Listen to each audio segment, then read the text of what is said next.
उनको विश्वास नहीं था।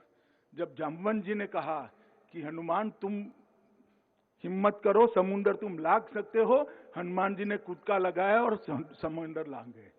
मैं आपको क्या बताऊंगा कोऑपरेटिव क्या है। आप सब मुझसे ज्यादा अनुभवी कोऑपरेटर है, परंतु मैं आज कुछ चीजें इसलिए बताना चाहता हूं जिससे हमारी स्ट्रेंथ का हमें परिचय हो। मित्रों, लगभग 91% गांव ऐसे हैं जहां छोटी बड़ी कोई न कोई कोऑपरेटिव संस्था काम करती है। दुनिया में कोई ऐसा देश नहीं होगा जिसके 51% गांव में कोऑपरेटिव की उपस्थिति। सहकारी समितियों की संख्या 8,55,000 से ज्यादा रजिस्टर्ड सहकारी समितियां हैं। लगभग क्रेडिट सहकारी समितियां 8.5 लाख से ज्यादा क्रेडिट कोऑपरेटिव सोसाइटी है। ऋण न देने वाली सहकारी समितियां 7 लाख से ज्यादा है।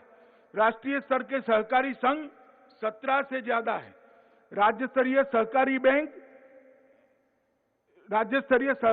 33 है। जिला स्तरीय सहकारी बैंक 363 है और लगभग 95,000 में से 63,000 पैक्स काम कर रहे हैं। एक दृष्टि से देखें तो हर 10वें गांव पर एक पैक्स है। मैं आगे बताऊंगा, ये संतोषजनक स्थिति नहीं है, मगर हर 10वें गांव में एक पैक्स होना दुनिया के सहकारिता के आंकड़ों का जब अभ्यास करते हैं तो अपने आप में एक बहुत बड़ी उपलब्धि है। ये पैक्स ही माध्यम है किसान का कल्याण करने का। ये पैक्स ही माध्यम है सरकार जो कम ऋण से लोन भेजती है किसान के लिए, ऋण का पैसा भेजती है, उसको पारदर्शी तरीके से उसके साथ पहुंचाने का। ये पैक्स ही माध्यम है उसको खेती के लिए उपयोगी चीजों को पहुंचाने का। ये पैक्स को मजबूत करना हमारे लक्ष्य होना चाहिए। मैं अंत में पैक्स पर बात करूंगा और प्रतिशत योगदान अगर मैं बताना चाहूं तो कृषि ऋण वितरण का 29%, 29% वो कोऑपरेटिव व्यवस्था से जाता है। उर्वरक वितरण 35% कोऑपरेटिव करता है। उर्वरक का उत्पादन, खाद का उत्पादन वो भी लगभग 30% करता है। चीनी का उत्पादन, देश की कुल चीनी की लागत का उत्पादन 31% कोऑपरेटिव चीनी मिलें करती है। तकली स्पिंडल 29%, दूध की खरीदी और उत्पादन 20%, गेहूं की खरीदी 13% कोऑपरेटिव करती है, धान की खरीदी 20% करती है और मछुआरा के क्षेत्र में भी कोऑपरेटिव का योगदान 21% है। मैं इसलिए आंकड़े कहता हूं मित्रों कि एक बहुत मजबूत प्लेटफॉर्म पर आज हम खड़े हैं। अब समय आ गया है कि नए लक्ष्य तय करना और नए लक्ष्यों को सिद्ध करने के लिए आगे बढ़ना।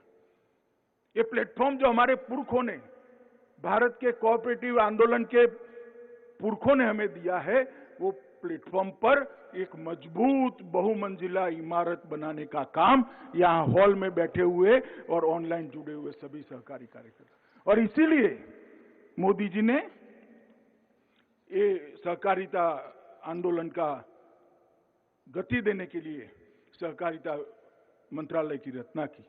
हमारी सफलता 4 ही चीजों पर निर्भर हो सकती है: संकल्प शक्ति, साफ नियत, परिश्रम और संघ भाव से काम करना।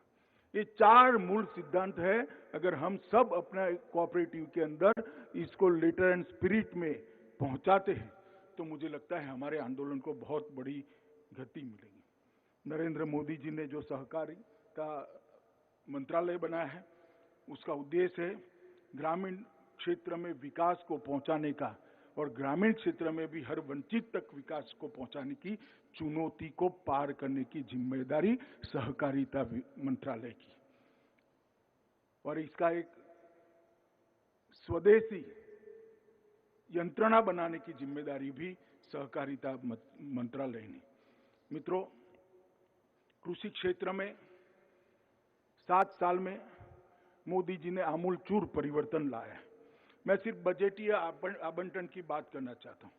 2009-10 में कृषि का बजट 12,000 करोड़ था।